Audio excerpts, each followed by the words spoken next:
E o tema de hoje vai ser de humanização em UTI neonatal. Eu sei que falar de humanização em UTI neonatal, eu já trouxe enfermeira para falar, mas eu acho que trazer também a equipe médica para falar um pouco de humanização muda o olhar. Não porque a gente seja mais importante, de forma alguma. Vocês sabem que uma das coisas que eu mais prezo é de falar o tempo inteiro, e eu acredito nisso, na questão da hierarquia horizontal e de como é importante cada um dos nossos saberes trabalharem sempre em conjunto. Então, eu vou falar sobre isso, vou reforçar muito isso, mas a gente também não pode deixar de ter em mente e não esquecer que, assim, o médico ainda é visto como dono de um saber diferenciado aí, no sentido de ser um pouco maestro de muitas coisas dentro de um hospital.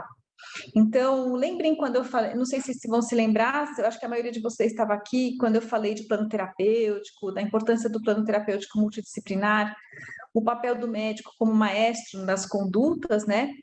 Ele tem esse papel de maestro das condutas, mas está todo mundo no mesmo barquinho, né? No mesmo nível. Isso é muito importante. Mas ele também é o cara que está no sentido contrário de quem está remando. Então, é importante que tenha o exemplo. E eu acho que eu me sinto muito grata de poder compartilhar com vocês experiências que eu tive de construção de times humanizados em UTI neonatal, porque é com esse trabalho em conjunto que a gente constrói e cria ambientes de excelência no tratamento do paciente e da sua família.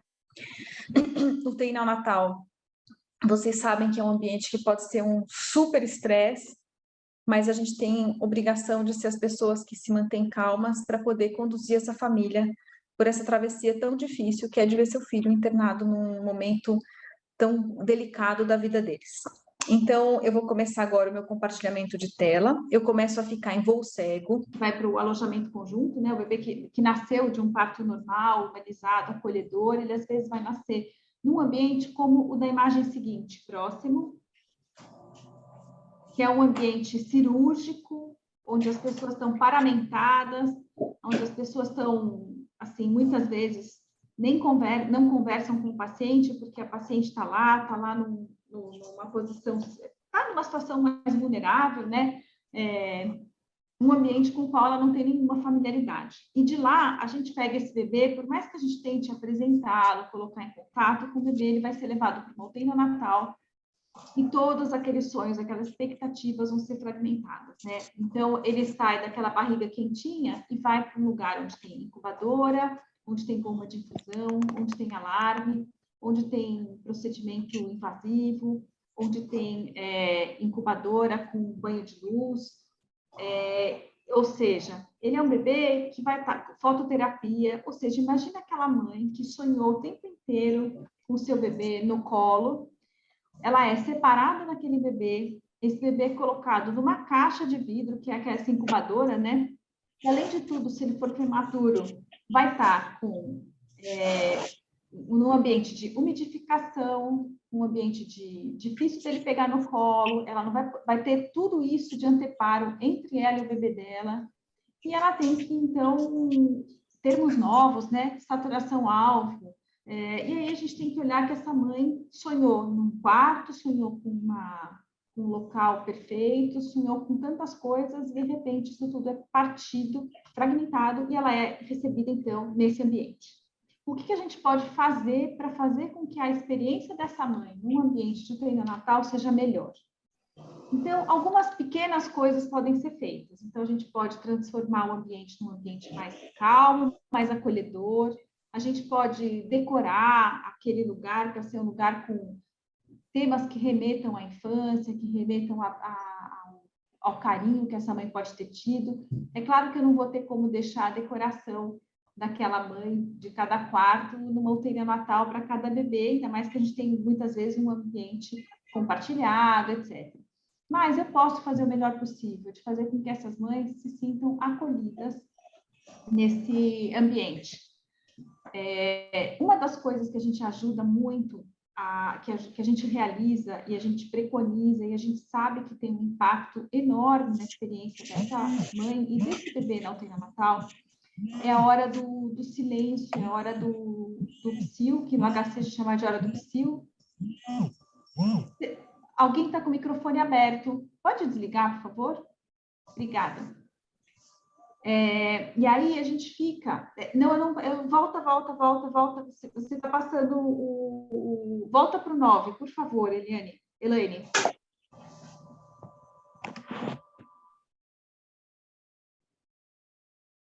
Elaine, volta para o slide 9, por favor.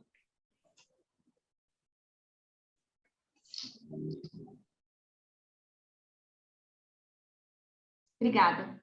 Então, a gente tem a hora do psil. A hora do psil não é só uma questão de deixar um ambiente de calmaria, é um horário, é um momento que é sagrado para a gente cuidar desses bebês, porque a gente cria um ambiente silencioso, um ambiente acolhedor, um ambiente onde aquela criança vai criando uma padronização ali dentro dela, de entender que ali ela não vai ser mexida por nada. Então, é muito importante esse horário do soninho. Quanto mais horários a gente puder fazer, melhor, mas é importante que a gente tome esse cuidado. E nesse momento, todos os profissionais de saúde têm que estar cientes de que a gente não vai ficar mexendo no bebê, a menos que seja uma urgência, uma intercorrência grave, né? Nesse horário do psil, se a gente puder estimular a presença dos pais dentro da unidade nesse horário, é muito positivo. O bebê pode ficar dentro da incubadora, ou se for um bebê já estável clinicamente, ele pode ficar, inclusive, no contato pele a pele ou no colo da mãe, nesse momento desse horário de redução da luminosidade. Essa redução de luminosidade, se a gente tiver um ritmo estabelecido, etc., ela ajuda o bebê a se organizar melhor. Então, pode parecer uma coisa muito simples, mas olha como coisas simples têm um impacto enorme. Pode passar ao próximo. Isso. Então, aqui é um exemplo de como a gente também tem que ter um cuidado de pensar que alguns pacientes vão ficar conosco por mais tempo. Então, se você tiver espaço na sua UTI neonatal, uma área um pouquinho mais diferenciada para poder acolher bebês de longa permanência, que tenham necessidades diferenciadas de cuidado, é bacana a gente deixar isso estabelecido. Por quê? Porque esses bebês que são mais velhos, eles não vão mais ficar em incubadora, eles vão ficar num berço. Esse berço vai ter demandas diferentes. Então, assim, é importante que a gente saiba que esse recém-nascido vai se tornar um lactente, se ele for um bebê de longa permanência, e esse lactente vai ter que ter um olhar diferente na decoração, nos cobertores, nas coisas que a família pode trazer para transformar esse ambiente num ambiente mais humanizado. E como ela vai poder fazer, como é que a gente tem que planejar essa estadia do paciente, pensando em coisas simples, como permitir uma visita de avó um dia, enfim, visita de irmãos. Pode passar o próximo. Porque aí a gente vai lembrar que o mais importante de quando a gente fala de humanização, hoje em dia a gente fala muito do cuidado centrado no paciente, no cuidado centrado na família, mas assim, a pediatria sempre conviveu com essa situação de cuidado centrado no paciente, cuidado centrado na família. E é importante a gente saber que esse cuidado centrado no paciente, na família, não é só uma conversa, né? É um fato, ele é muito importante. O cuidado do recém-nascido, o médico é o mestre, o médico orienta o plano terapêutico, mas o plano terapêutico, ele não é baseado só naquilo que a gente vê como conduta, pneumonia eu vou tratar por tantos dias, hemocultura positiva eu vou tratar assim. Não, ele vai além. Eu tenho esse olhar direcionado tanto em relação ao cuidado do paciente propriamente dito, mas do que eu tenho que adequar à necessidade daquela família. Próximo. Isso, obrigada. Esse aqui é um símbolo que eu gosto muito. Ele é um símbolo que, entre outras coisas, ele pode ser usado para representar o ser humano em chinês. Eu acho que é em chinês. Peço desculpa se estiver errado, peço desculpa aos orientais se eu tiver me referido erroneamente à língua. Na verdade, ele parece ser uma coisa só, mas na verdade ele é isso, ele é a junção de duas coisas. Ele é um traço apoiado no outro. Ou seja, eu sou um na hora que eu me apoio no outro. Eu tenho uma unidade quando eu me componho com alguém. Porque se eu tirar qualquer uma dessas hastes, ela desmonta. Próximo. E aí, a humanização, eu costumo dizer que é o que conecta o invisível no ambiente hospitalar, porque, na verdade, a humanização é o que vai permitir que a gente seja um todo quando a gente está no hospital. A humanização, ela é a responsável por trazer isso, para fazer esse vínculo entre todo mundo. Eu tenho um bebê no centro do cuidado, eu tenho uma família que foi impactada por um nascimento prematuro, antecipado, não previsto naquela criança, e eu tenho a equipe médica, a equipe de enfermagem, de nutrição, de fisioterapia, serviço social, psicologia, fono, enfim, tantas outras áreas que trabalham e atuam nesse cuidado. E eu gosto dessa imagem do crochê porque é exatamente isso que a gente faz. É uma trama com diferentes pontos que vão se interlaçar para cuidar e ser uma rede de cuidado desse bebê que acabou de nascer. Lembrando que a família é extremamente importante, ela tem um papel fundamental nesse cuidado. Próximo. Então, lembrar aquilo que eu sempre falo e eu acredito, não é uma ideia que eu vendo só da boca para fora. Quem me conhece sabe que eu acredito piamente na hierarquia horizontal entre os profissionais de saúde. Inclusive, eu preciso corrigir esse acento, mas tudo bem. E nós temos um papel que pode ser mediador e facilitador nas relações de pai e mãe com seus recém-nascidos e nas relações profissionais. Afinal de contas, não é infrequente que, para nós que estamos sempre no pré-natal, o que a gente vê de uma maneira muito frequente? Primeiro, que o pai e a mãe, quem está junto do bebê o tempo inteiro, às vezes se vincula melhor com a enfermeira, com a fisioterapeuta, com a psicóloga do que com o médico, ou se identifica demais com um determinado médico da equipe, mas não tem esse mesmo trânsito com toda a equipe. Então, é importante que a gente identifique com quem esses pais têm maior afinidade para conseguir estabelecer uma via de comunicação adequada, porque essa via de comunicação adequada é que vai permitir o cuidado adequado do paciente. Próximo. Humanização começa desde antes do nascimento, na verdade, né? Se a gente for ver bem, a gente tem que ter todo um ambiente humanizado, criado para a realização de um parto seguro. Lembrar que a gente tem toda a parte obstétrica de acolhimento, de conforto, de abordagem dessas gestantes que estão em trabalho de parto.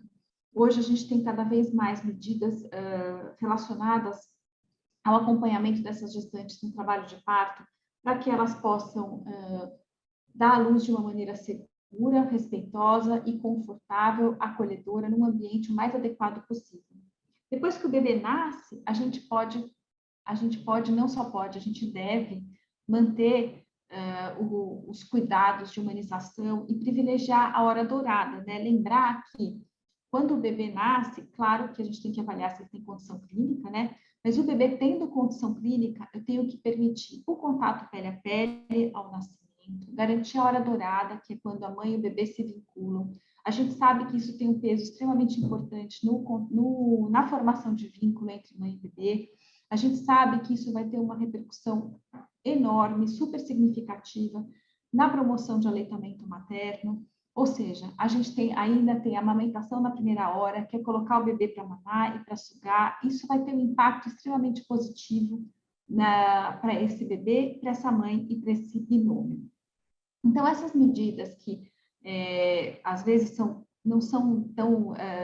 têm que ser respeitadas. Isso é muito importante, né? Isso é que é a grande mensagem. No alojamento conjunto, a gente tem que propiciar que essa mãe tenha o máximo de condição possível para aprender a cuidar do seu bebê, sabendo que se ela tiver inseguranças nessa fase de transição, a gente tem uma equipe toda de saúde para informá-la, para orientá-la, para recebê-la e para conseguir deixá-la menos preocupada, ansiosa na hora dela ir para casa, porque na hora que ela chegar em casa vai ser ela e o neném sozinha. E com a família, claro, de retaguarda, o pai, os irmãos, etc., mas que durante o alojamento conjunto ela vai ter um acolhimento diferente. Dentro da UTI neonatal, a gente tem que ter um olhar também humanizado, no sentido de ter uma relação de todos os profissionais de saúde adequada para garantir que esses bebês sejam recebidos, sejam acolhidos, assim como seus pais. Então, dentro das rotinas e práticas de enfermagem, a gente tem uma equipe de enfermagem que é capaz de olhar de um bebê, e de um modo geral, nas UTIs neonatais, a gente vê que a equipe de enfermagem é muito envolvida, é muito preocupada com o bem-estar do bebê, e eu acho que isso é extremamente importante, porque quando você tem uma equipe envolvida e presente, você acaba se preocupando em práticas de excelência e acaba se preocupando em garantir que as medidas mínimas de prevenção de infecção de corrente sanguínea, de prevenção de tantas outras intercorrências que a gente sabe que o bebê neonatal corre o risco de ter, a gente tem a humanização, eu acho que é uma das barreiras que a gente tem para evitar intercorrências indesejadas. Próximo. No UTI neonatal, os pais são bem-vindos, os pais não são visita, lembrar que pai e mãe não são visita dentro do UTI neonatal, eles são parte do cuidado, e parte do cuidado para pegar no colo, para receber o bebê, para pegar a mãe, dar a mão para a mãe, né, na hora que o bebê estiver passando por uma fase difícil, um dá apoio para o outro. Muitas vezes no casal, quando a gente tem esse tipo de situação, o pai ou a mãe conseguem verbalizar melhor algumas situações, então é importante eles estarem juntos para se apoiar, porque quando a gente atravessa por momentos difíceis no neonatal, às vezes a gente tem uma limitação das palavras que a gente dispõe para falar e para descrever o sofrimento. Então, quando a gente chega nesse ponto, é importante ter alguém conosco, porque é o outro que vai conseguir dar continuidade para a mensagem que a gente quer falar, né? Então, tanto da parte da família, é bom que haja dois presentes sempre, o pai e a mãe, para poder um dar continuidade ao que o outro não consegue falar, e também do ponto de vista do profissional de saúde, principalmente quando a gente for falar de comunicação de má notícia ou de notícia difícil. Aí é muito importante que a gente tenha dois profissionais, pelo menos, presentes, porque um profissional, em alguns momentos, vai ser confrontado com algumas informações, algumas coisas que a mãe ou o pai podem nos trazer, que despertam gatilhos, e os gatilhos são sempre relacionados àquelas emoções primárias que a gente vê naquele filme incrível da Disney, Divertidamente, né? O gatilho, ele dispara os sentimentos mais primais na gente. Tristeza, alegria, raiva, frustração, medo, né? Então, essa parceria no UTI neonatal entre profissionais de saúde e entre profissionais de saúde em relação ao cuidar da criança e de seus pais é muito importante. Então, qual que é a definição do acolhimento do Ministério da Saúde, né? É o ato de receber e atender os diferentes integrantes da família do recém-nascido internado na UTI neonatal, procurando facilitar sua inserção nesse ambiente. O acolhimento também envolve uma ação não somente física, mas também de cunho afetivo. Então, a gente tem que ter um olhar no sentido de que a gente seja capaz de deflagrar os melhores sentimentos possíveis naquele momento. Às vezes, a gente vai receber uma família que tem uma crença religiosa muito divergente da nossa, e a gente não pode se deixar armar contra a família quando a gente vê isso. Ou a gente vai vivenciar aquela família que é uma família mais assim armada, que está numa situação muito mais defensiva quando está dentro da UTI neonatal, e a gente tem que ter o cuidado de não entrar nessa sintonia negativa e difícil. A gente tem que saber se comunicar adequadamente e não deixar que o nosso sofrimento seja maior do que o sofrimento daquela paciente que está ali com o seu bebê. Próximo. Isso. Então, aqui são alguns exemplos de algumas mães que a gente recebeu lá na UTI neonatal, com seus pais, uma visita de irmãozinho. Uma mãe, aqui é uma paciente nosso que precisou o irmãozinho veio visitá-lo, e aí a gente teve a psicóloga comparecendo e conduzindo essa primeira visita na UTI neonatal.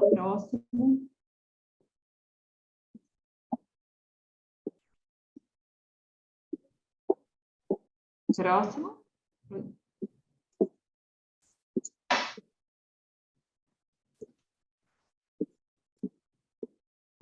Foi demais. Volta um.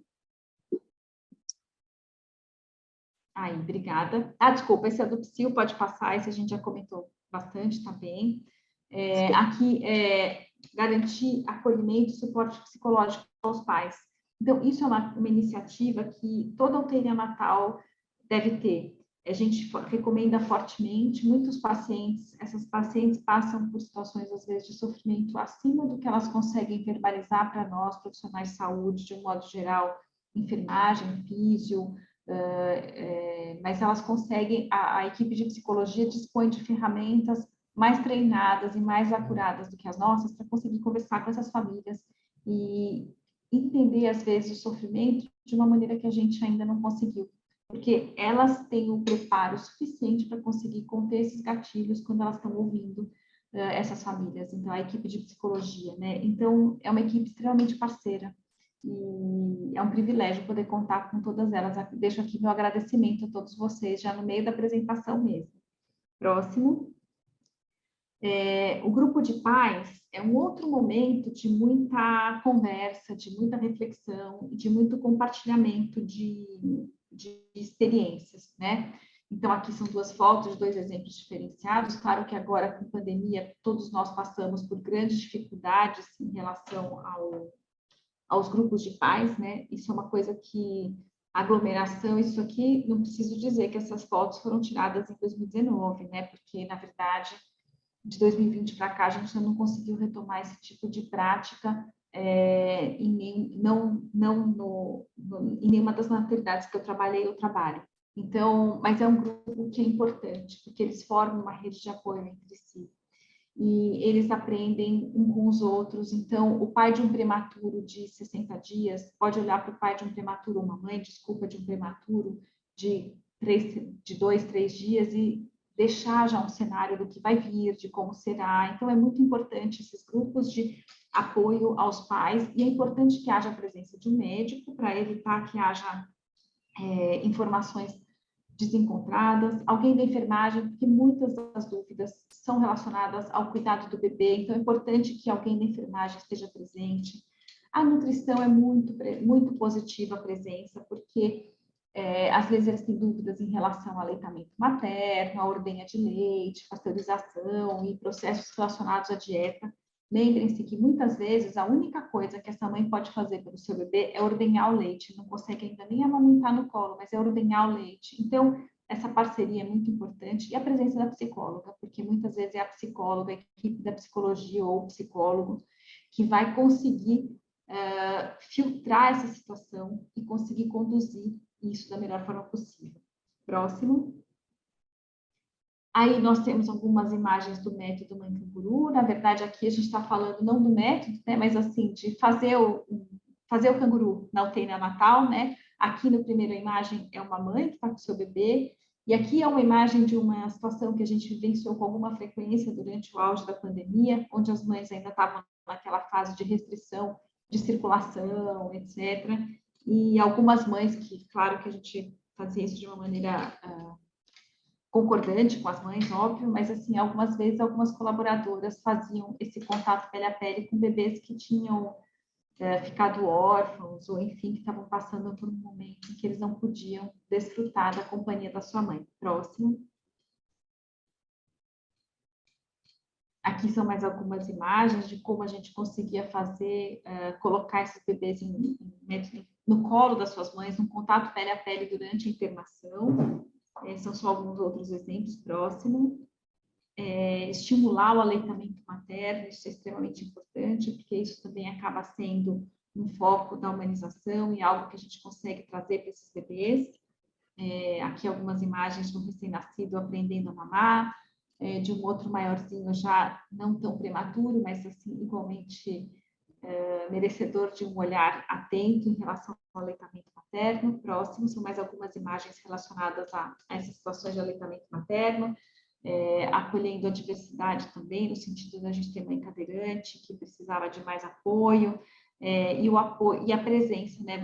Eu gosto dessas imagens porque elas trazem assim, a imagem da profissional da enfermagem que está acompanhando em volta da mãe, acolhendo, que é essa a sensação que elas precisam recuperar e ter durante uma internação de UTI neonatal.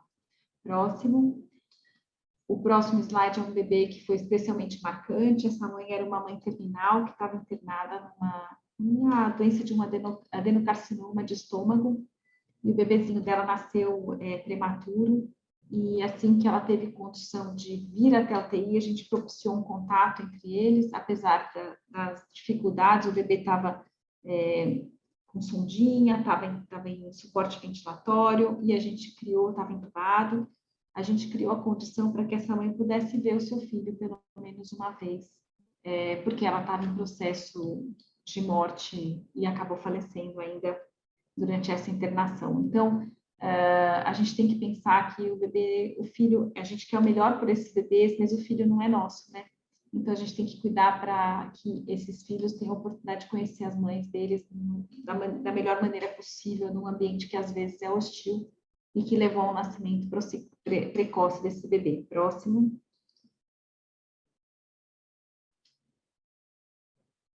Próximo.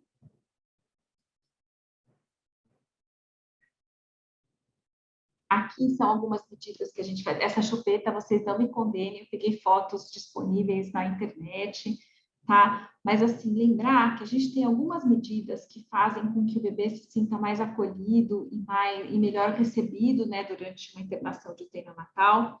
A contenção, aqui vocês vão ver o ninho em volta do recém-nascido prematuro. Essa contenção faz com que o recém-nascido prematuro, principalmente dentro de uma UTI neonatal, fique mais acomodado, aconchegado e acolhido. Então, ele se desorganiza menos, ele consegue se manter numa posição que lembra um pouquinho mais a que ele tinha dentro do útero, né? De ficar mais encolhidinho e não ter tanta desorganização cada vez que tem um moro, um reflexo um reflexo mesmo de moro.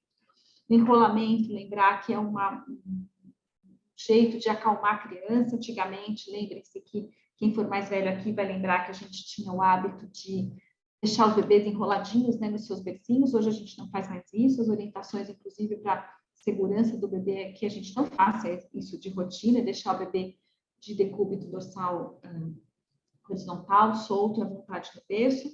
Mas lembrar que o enrolamento é uma medida que pode ser de extremo valor para o bebê conseguir é uma das medidas não farmacológicas de controle da dor, né? É a contenção, o enrolamento, e no próximo slide a gente vai ter um exemplo de sucção não nutritiva do bebezinho com o dedo mesmo, e a gente pode fazer a sucção não nutritiva como uma medida também de controle de dor e pelo menos das medidas não farmacológicas de controle da dor. Próximo. No próximo slide, a gente tem aqui na verdade, isso daqui foi uma dos lemas de uma das semanas mundiais de aleitamento materno, acho que 2017, 2018, já não me lembro bem. Mas o que eu queria deixar registrado é que essas medidas de humanização, isso está ótimo, de decoração, etc., isso tem a ver muito com uma questão muito simples, que é o envolvimento de todo mundo. E a humanização, eu acho que faz parte do papel da humanização, fazer com que todo mundo se sinta parte de um projeto maior, que é o cuidar do bebê. E quando todo mundo se sente pertencendo a isso, você tem pessoas engajadas, motivadas, prontas para fazer essas iniciativas que são simples. Faz uma vaquinha, compra um material que precisa e faz uma moldura, imprime fotografia de paciente, e aí você ganha um ambiente que acaba sendo uma continuação do que as mães gostariam de poder ter oferecido para os seus bebês, se eles tivessem nascido no tempo certo, e não puderam porque tiveram esse momento antecipado por alguma intercorrência. Eu acho que esse é o penúltimo, está tudo próximo. Aqui são algumas, no próximo slide, esse aqui é de decoração que a gente fez, etc. Mas, assim, no próximo slide, no 38, vocês vão ver algumas iniciativas que a gente fez, e aqui são iniciativas que justamente a mensagem é essa. Humanização é uma maneira também de engajar colaborador e familiar no cuidado do seu bebê. Então, o que a gente fez aqui? Nós tínhamos algumas enfermeiras, técnicas de enfermagem, na verdade, que têm uma grande habilidade com costura, ela dava aula de costura, fazia coisas de artesanato, e aí elas se ofereceram, foi o mais legal, porque nós trouxemos ela fora do horário delas, elas vieram em horário diurno, meninas do plantão noturno, e fizeram uma oficina de fuxico, e nós conseguimos doação de camisetas, né? E aí a gente fez essa oficina de fuxico e elas decoraram essas camisetas, como vocês podem ver, e cada uma delas fez camisetas desse dia, desse momento. E aí, nessa hora, é aquele momento em que todas estão juntas, numa mesma atividade, no mesmo momento, e elas conversam mais um pouco sobre o que elas estão vivendo. Então, elas se tornam mais solidárias umas com as outras, e a própria equipe de prestadora de cuidados de saúde também se sente mais participante desse processo do cuidar do paciente, e não só de prescrever o cuidado do paciente. No próximo slide é uma iniciativa relacionada não só à Semana Mundial de Aleitamento Materno, mas ao mês roxo, né, Novembro Roxo, ao dia 17 de novembro. Nesse ano, nós fizemos uma árvore com todas as folhinhas, cada folhinha dessas representa um recém-nascido da UTI neonatal. E aí, é claro que a gente não ia deixar os recém-nascidos de termo fora, né, coitadinhos. A gente faz uma iniciativa que abrange aí 80% dos bebês, aí de 8 bebês ficam 2 de fora, a gente não ia fazer uma maldade dessas, né? Então, a gente acrescentou aqui, inclusive, os bebês de termo, próximo. E essas folhinhas, os pais depois levaram para casa como lembrança. Aqui foi uma iniciativa do Natal, que aí a gente fez a mesma coisa que a gente fez com as folhinhas da prematuridade, a gente fez, as caixas estão vazias, não tinha presente nenhum, mas tinha aqui a referência ao Natal com as bolinhas, cada uma das bolinhas representando um bebê admitido na UTI neonatal. Próximo, aqui uma foto de toda a equipe junta, de parte das pessoas que estavam juntas na equipe e que estavam juntas quando veio a Covid. E aí é um exemplo de coisas que a gente fez durante essa fase da Covid, etc., para manter o ambiente humanizado. Nós evitávamos a todo custo a aglomeração de pessoas, mas a gente trazia uma decoração de festa junina para todo mundo se sentir parte, não esquecer do seu lado humano, né? Porque aqui, durante a Covid, pode passar o próximo e o seguinte, porque é uma foto de um coronavírus, e depois a gente vai ter uma foto dos cuidados, que a gente fez todo esse esforço para estar todo mundo junto, para falar de contato pele a pele, para estar numa sintonia mais próxima com o paciente, e de repente vem a Covid e a gente é obrigado a colocar face shield, máscara, óculos, enfim, tantos avental para precaução de contato, ou seja, tudo que a gente construiu durante anos de humanização, de repente vem uma doença que fala, vocês não podem fazer isso. E aí a gente sabe que a humanização, que é o invisível que vincula e que liga todos nós, vai estar sempre presente. E aí, próximo, criou-se recursos, e hoje são recursos que a gente mantém, que é a televisita, né? A gente fazendo videochamada para os pais, para apresentar os bebês para os pais, para fazer visita diária via câmera. E hoje isso se transformou numa prática. Então, hoje, não só lá, mas assim, vários hospitais hoje dispõem desse canal de web, dessa videochamada, para poder fazer com que mães impossibilitadas de virem visitar seus bebês estejam na UTI, mas vejam seus bebês na UTI, mas se por acaso ela tiver condições, mas ela tiver um parente, um avô querido, uma tia, alguém que seja muito importante para aquela família, conhecer o bebê e não pode transitar, porque a gente ainda tem uma certa restrição de circulação de pessoas dentro das UTIs, apesar da gente estar numa fase que já diminuiu a urgência, a gente ainda tem cuidado, né? Nos hospitais a gente usa máscara ainda, né? Você pode usar o mesmo recurso da videochamada, que pode se manter, um recurso que veio e conseguiu diminuir distâncias, né? Próximo. Eu acho que esse é o último, se não o penúltimo slide. Oi, acabou. Acabou. Então, tá bem. Então, 46. na verdade, tá ótimo. Obrigada, viu, Elaine? Desculpa. Então, pode encerrar a apresentação, né? A gente pode partir agora para perguntas, para dúvidas e para questões. A Lindinalva já está de mão levantada. Já faz tempo. Então tá bom. Então, não sei se é proposital, mas assim, o fato é que assim, a humanização é um tema que vira e mexe, a gente volta a falar, e parece que a gente chove no molhado, que a gente acaba sendo redundante, mas não é redundante, é porque, na verdade, a humanização tem que ser o foco de todo o cuidado que a gente presta.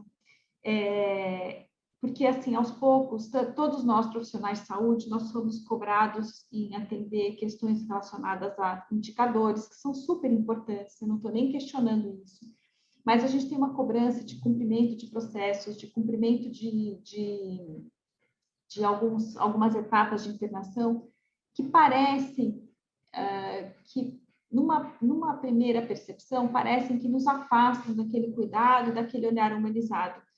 Mas, na verdade, a humanização nunca se perde nisso tudo, né? Então, eu acho que esse é o mais importante, né? Eu acho que isso é a principal mensagem que eu gostaria de deixar. E aí eu abro para perguntas. Eu não sei se teve pergunta no chat. Oi, tô dando uma olhadinha. Guta, tá todo mundo parabenizando. Ainda acolher e encaminhamos as nossas gestantes de risco. Painéis de depuração. Isso é humanização. Parabéns a todos os envolvidos. O pessoal está deixando os recados. Alguém gostaria de se colocar, falar alguma coisa? Eu estou em dois aqui, tá meio confuso. Eu estou conseguindo acompanhar aqui. Pode falar, Elaine, pode falar. Mas é muito importante, né? Essa questão da humanização, principalmente na UTI NEO. E realmente a gente viu que voltou muito para trás, porque depois tem alguns COVID, lugares, né? que pai e mãe ainda é visita, tem que trabalhar muito a equipe. E assim, Elaine, é uma percepção que eu tenho, eu não sei se vocês compartilham disso, mas assim, o que acontece? A verdade é que assim, é muito fácil a gente gerenciar uma UTI neonatal sem pai e mãe dentro o tempo inteiro. É mais fácil. Você vai lá, prescreve, evolui, faz aspiração, faz a sua medicação e tudo bem. Mas o mais fácil não é o que é o melhor, né? Então, assim, eu acho que para algumas UTIs, tá? Não estou falando que isso é para todas, não, né? Mas para algumas UTIs, quando a Covid veio, foi a oportunidade para voltar para uma zona, entre aspas, de conforto, de não precisar ter ninguém lá dentro.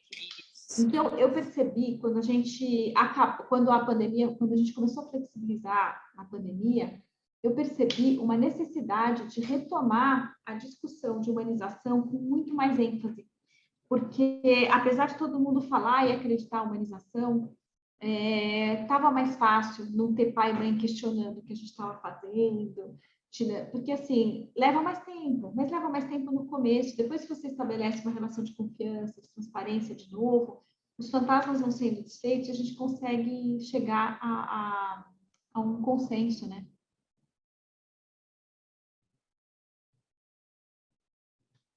Acho que agora Mais alguém?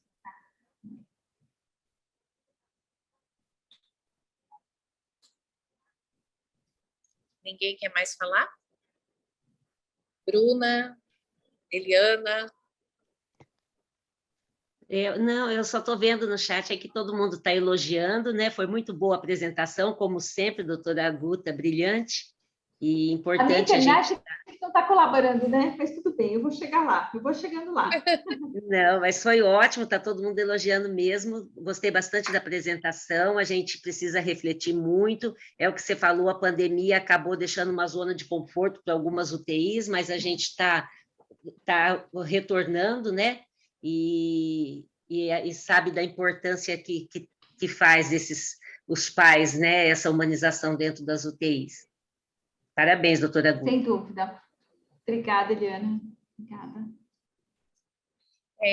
Alguém colocou que cada vez mais a gente tem que sensibilizar as equipes, e realmente é isso, né? O trabalho é esse. Eu concordo com você, 883-0955-8033. Estou brincando, desculpa a brincadeira, mas assim, é verdade, a gente tem que retomar as reuniões de pais, tem que retomar a presença dos pais e das mães em horários, a maior presença. A gente tem que retomar isso, é uma urgência. De verdade, eu acho que isso é o que a gente acaba tendo hoje de maior gargalo. A gente está com medo, está inseguro, mas assim, a gente tem que superar esse medo, a gente tem que ir atrás disso, de trazer de volta esses pais para dentro da UTI, porque eles são a verdadeira mensagem do paciente e a sua família no centro do cuidado, né? Eu acho que essa é a grande mensagem. A família no centro do cuidado é uma descoberta para os adultos, mas para nós, aqui entre nós, é a nossa realidade, né? E a gente, como pediatra tem um defeito, sabe? A gente não faz propaganda do que a gente faz de bom, né? Então, eu me lembro, as primeiras vezes que eu ouvi falar de família no centro do cuidado, eu falava, gente, mas isso não é o óbvio, né? Porque, assim, a gente não faz... O bebê, como a criança, né? Não é autônoma, tem um pai e a mãe que são responsáveis por eles, muitas vezes muitas coisas a gente decide junto com eles, né? Então, na verdade, a família no centro do cuidado é uma realidade em pediatria. Sempre foi. Só que a gente nunca fez alarde, né? A gente não sabe fazer essa propaganda. A gente tem que começar a mostrar que a gente faz isso e a gente faz isso muito bem. A gente pode ensinar isso para muitas especialidades hoje, clínicas, cirúrgicas, enfim, todas elas têm o que aprender com o pediatra em relação ao cuidado centrado na família, né? Perfeito. E aí, tudo bem? Podemos encerrar, então? Já estamos no horário, né? Queria agradecer a todo mundo, a presença de todo mundo, as meninas, as articuladoras que estão aí. A gente sabe como é difícil, né? Trabalhar dentro dos serviços e propor todas essas mudanças, principalmente de humanização. E agradecer a Guta, como sempre. E até a próxima. Eu peço desculpas, porque realmente, assim, hoje... Obrigada. Eu peço desculpas, porque hoje eu estava tão contente que estava tudo certo. Foi eu falar da internet. Aconteceu isso. Não tem problema. A gente sabe que acontece. Eu também peço desculpa, porque foi na correria e deu para apresentar daquela forma, né? Mas eu acho que deu para todo mundo aproveitar. Isso é que é importante. Agradecer, Ana, pela colaboração aí, por ter conseguido projetar para mim. Obrigada a todas, viu? Imagina. Obrigada a você. Tchau, gente. Até a próxima. Tchau, gente. Tchau. Abre a câmera, gente, para falar tchau. Para a gente ver vocês e registrar, né? Ai, olha, que fica bem mais bonito assim. Olha que linda que vocês estão, e não querem deixar a câmera aberta. Tchau, tchau, até. Peraí, que obrigada. Tchau, gente. Pronto. Tchau. Pronto. Tchau, gente. Obrigada. Tchau, boa tarde. Obrigada.